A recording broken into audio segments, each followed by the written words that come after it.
basé sur un exemple simple pour montrer comment on utilise le procédé algébrique factorisation pour lever l'indétermination du type l'infini moins l'infini.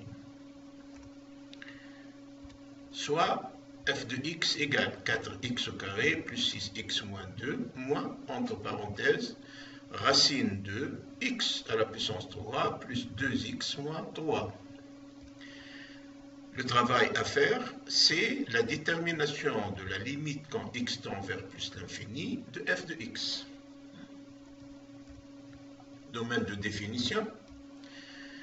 F de x est défini pour tout x tel que le terme de f de x qui est sous la racine, à savoir p de x égale à x à la puissance 3 plus 2x moins 3, soit supérieur ou égal à 0.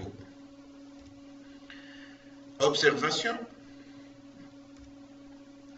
En premier lieu, nous remarquons que le polynôme p de x est de degré impair. Donc, il s'annule au moins une fois. On dit qu'il admet un zéro certain. Ce zéro correspond à x égale à 1. Deuxième observation, la dérivée du dit polynôme, c'est-à-dire p' de x, est égale à 3x au carré plus 2, qui admet un delta inférieur à 0. C'est-à-dire, cette dérivée, elle ne s'annule jamais. Et comme son coefficient a, qui est égal à 3, est positif, donc p' de x est strictement positif sur R. Donc, troisième observation, comme p' de x est supérieur à 0, est strictement supérieur à 0, alors p de x est strictement croissante sur R. Ce qui nous permet de dire que racine de p de x est définie sur l'intervalle fermé à gauche 1 plus l'infini. D'où le domaine de définition de f de x est l'intervalle 1 à plus l'infini avec 1 est inclus dans l'intervalle. Ce graphique résume un peu toutes ces remarques. Donc on voit que p de x est strictement croissante. Elle varie de moins l'infini à plus l'infini. Elle passe par un point où elle s'annule, c'est-à-dire pour x égale à 1. Donc, le domaine de définition de f de x est 1 à plus l'infini. Donc, on avait dit au départ que nous nous proposons de chercher la limite de f de x, c'est-à-dire la limite de 4x au carré plus 6x moins 2 moins, entre parenthèses, racine de x à la puissance 3 plus 2x moins 3 quand x tend vers l'infini.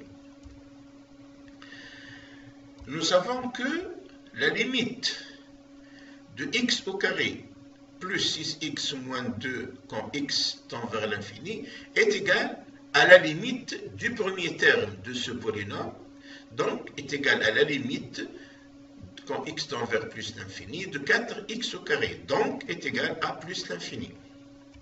Aussi, la limite quand x tend vers plus l'infini de racine de x à la puissance 3 plus 2x moins 3 est égale à plus l'infini.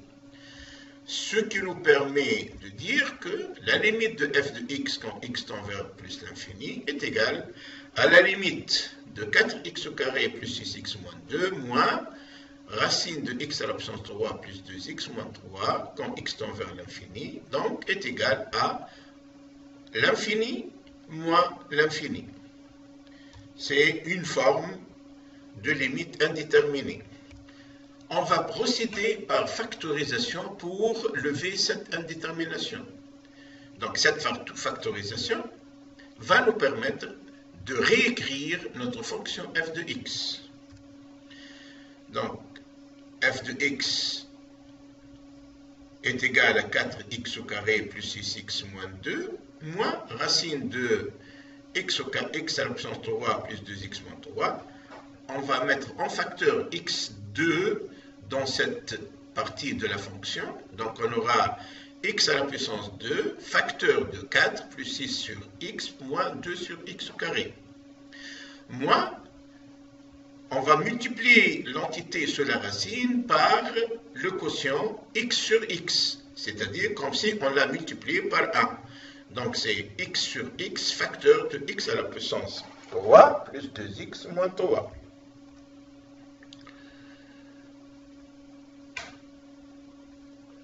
Donc, pour la partie sous la racine, on fait rentrer x, c'est-à-dire on va avoir x à la puissance 4 plus 2x à la puissance 2 moins 3x fois 1 sur x.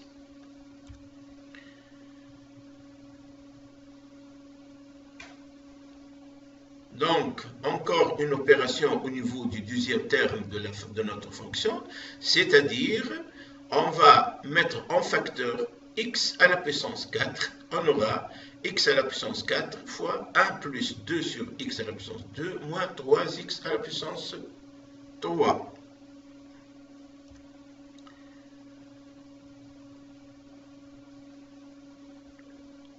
En faisant sortir le x à la puissance 4 de sous la racine, on aura x à la puissance 2 racine de 1 sur x facteur de 1 plus 2 sur x2 moins 3 sur x à la puissance 3.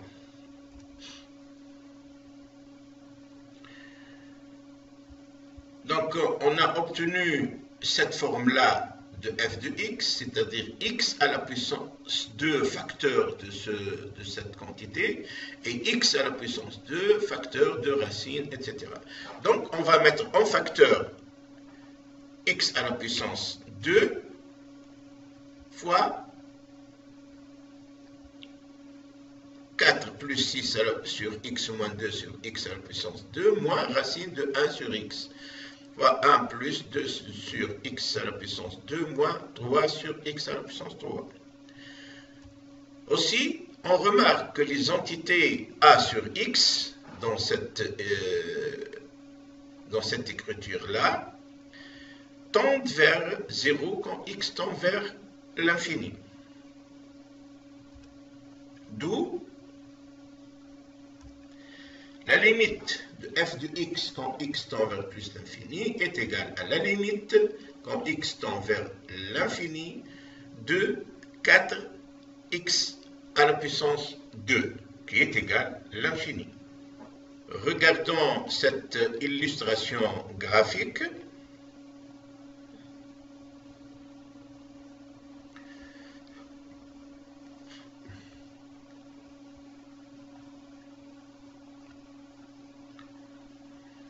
Nous avons représenté ici trois fonctions. La fonction g de x qui représente la partie de f de x qui est égale à 4x à la puissance 2 plus 6x moins 2. Et la fonction h de x qui représente la partie sous la racine de f de x, donc qui est égale à racine de x à la puissance 3 plus 2x moins 3. Et on voit que h de x est défini pour tout x supérieur ou égal à plus 1. De même, donc notre fonction f de x est définie pour ce même intervalle, c'est-à-dire f de x est défini pour tout x supérieur ou égal à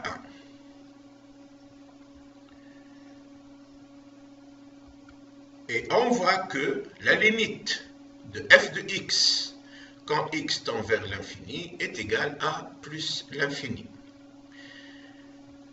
Cette animation permet de voir le comportement de f de x aux alentours de a. Donc, pas d'observation particulière puisque f de x est défini pour a. C'est-à-dire est défini quand x est égal à 1.